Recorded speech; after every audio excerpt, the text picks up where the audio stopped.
Hello po, good morning. Bali, ito po, meron kami ongoing ngayon sa Epic Homes din po ito. Ito ang Epic Homes din po, mapapansin.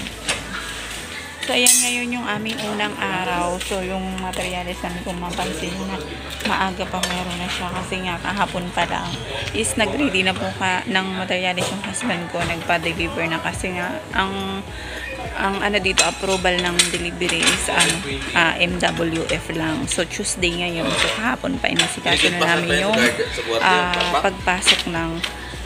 pagpasok ng materyales. Kaya meron na kami ready. So, ito yung iano ko kayo nagsisimula.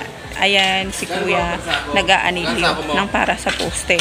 Din sa likod, naghuhukay na. So, tingnan natin sa likod. So, bali ito ang gagawin dito is slab lang. Grills din, gate. Smooth finish lang din yung flooring is rough lang. Bali, kumbaga ano lang siya. Mga preparation lang siya. So, may flooring lang. Wala pa siyang paint din. Wala din tiles. Same din sa likod. So, dito kasi, kailangan kasi namin ditong i-demolish yung kanyang lababo. Kasi nga, magkakaroon kami ng isang poste dito sa may side ng lababo. So, yan. Yan, aalisin namin yan kasi magkakaroon pa kami ng poste dyan. Poste doon magkaharapan. Bali, 4 na poste siya dyan. Tsaka yung dito. So, yung dito, meron yan yung pipe na papunta doon palabas. So, dyan kami nagagawa ng manhole. Yan. Bali, aalisin namin yung pit trap para tuloy-tuloy yung agos ng tubig. Wala nang pag gano'n yung parang pakalawit na gano'n na doon nag-iipon yung sibo, doon nagbabara. So, yan. Yan, tuloy-tuloy yung hukay. Dahil itong lababo na to, ibabalik din namin to. Kita ko sa plan ni ma'am dito na siya na side. Kasi ito dito na side is laundry niya. So, yan yung mga debris ng hinukay. Mahal na ngayon ang pahakot ng lupa. Tag 15 ng isa. So, yan. So, yun makita nyo yun.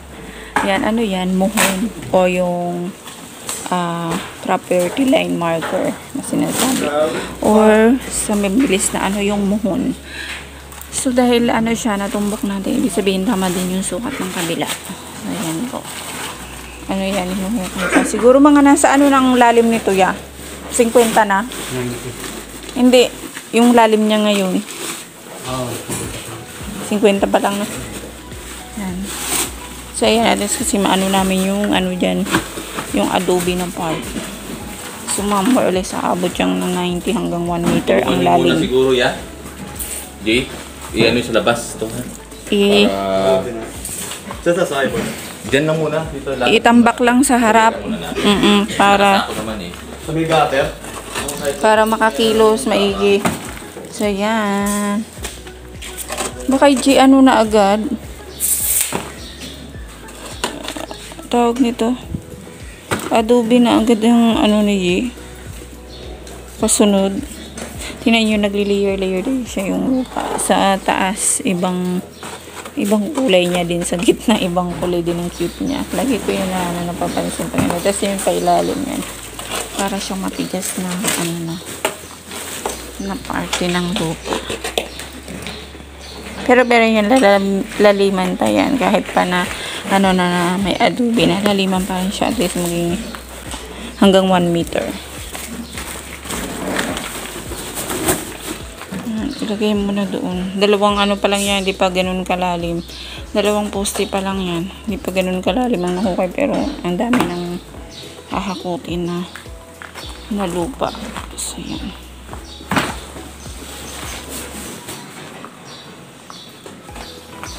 So, yan. Wala na silang magiging sa sukat. Yan question kasi yan na yung So, aalisin din namin yan kasi syempre yung poste dyan didikit.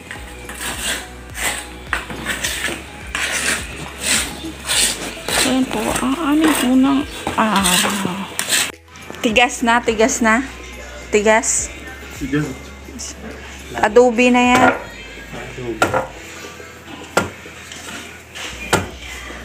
Pero pa lang kasi yung lalim niya. 70 pa lang. Hanggang baywang mo na. Lagpas baywang mo yan, G.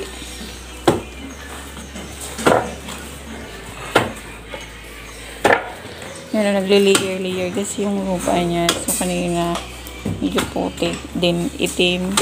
Then, yan. Para na siyang light brown. Ito yung itim muna. Yung pang gitna. Itim siya. So, yan. Kasi yung adobe, yun na yung yung parang brown na siya. May halo na siyang parang akala mo bato-bato na.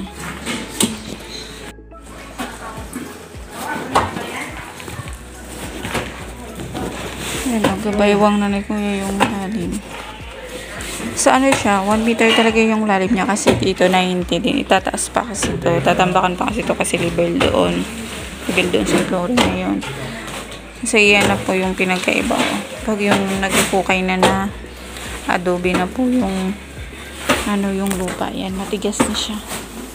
Yan, hindi kagaya dito. Ito kasi hindi pa siya. Kaya pa siya. Nagtutubig yan. Galing dito sa CR. CR siguro to, no? Ayan. Ayan kasi pa, putik pa. Pero malapit na. Ayan na din. Adobe na rin yung kasunod niyan. Ganun pa rin yung sukat na susundin namin kahit adobe na yan. Kasunod niyan. Ganun pa rin. Ang lalim. And so, ang sukat niyan is 1 meter. Nasa 1 meter. Kasi yun. Yun pa yung itataas. So, tatambakan pa to. So, ito na po yung lalim ng 1 meter. Then, ito po, yung runner niya is 6 feet. So, malalim po yan. Hanggang doon po yan. Lagyan po yan dyan ng tie beam. Bago buhusan, bago lagyan ng hollow blocks. Dalawang hollow blocks po yan. Kasi doon pa yung susundan yung lalim eh. Kaya yan po. Kasi 1 meter. Yan na lang ongoing na hinuhukay. Tapos dito nagtubig siya. Magkatas. Yan. Tapos dito din. Yan. Kung mapansin nyo, yan. Foundation yan ng pabahay ng ipek. Yan. Ayan na nga po. Nasa ilalim pa tayo. Yan. Yan yung foundation niya. Yan o. Nandun pa tayo sa ilalim. So, ginagamitan namin ito ng jackhammer. Para kasi matigas siya kasi yan siya. Yung halo foundation, yung matapang na halo para sa puting foundation ng poste. Yan, dyan. Hinahammer. So, ito na lang yung hinuhukay. Isa na lang. So, ito yung nakita nyo na to. Clean out ng CR yan. Sa CR yan na clean out. So, ayan po. Bali, nagbubuo na rin sila dito ng ito poste. Ito nabuo. Ito siya i-bend. As ito yung sa foundation, magkakadikit-dikit talaga yung sa ilalim. Halos magkadikit. Tapos ito papuntang taas na po ito. So bali 6 to siya. 6 na bakal. Bali, 4 na 12, then 2 Gs. Tapos yung stirrups niya is, yan, 10 mm. So, ito yung kanyang, parilya.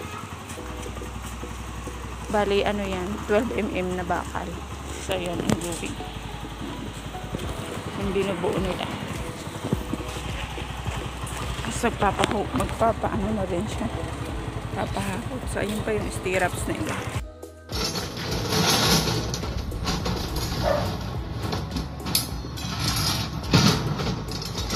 Yan.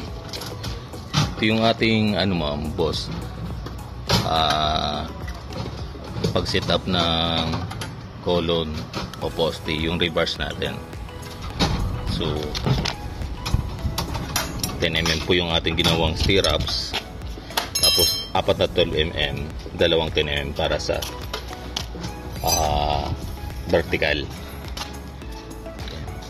Tapos dito magkakaroon tayo ng bibend po natin to.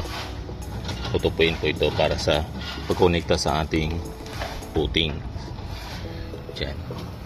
Mula dito 2 inches or 5 cm. Yan. Yung distance po niya, halos 1, 2, 3, 4, 5. Tayo mag 20 cm, 20 cm. Yung spacing ng ano sa stirrups. Yan. Ito po yung yan. Ito yung sakwal. Sa ginawa na sa poste.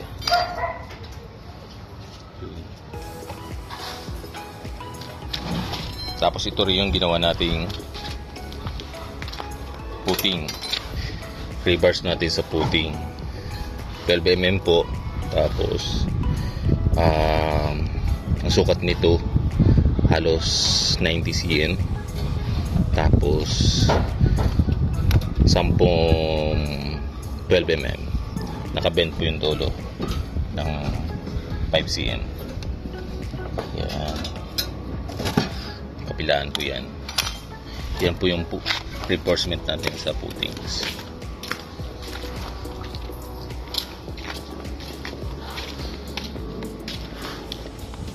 Dito, ito yung gawa ng stirrups natin. Yan. Si stirrups natin lahat, puro yan 10mm. Yan. Tapos itong mga bakal natin dito, 12mm, 10mm po. Ito po yung reserva natin mga bakal. So, yan po.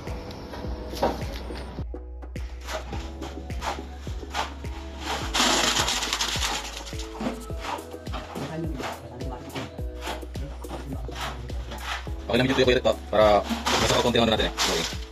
Sige, sige. Okay naman ito.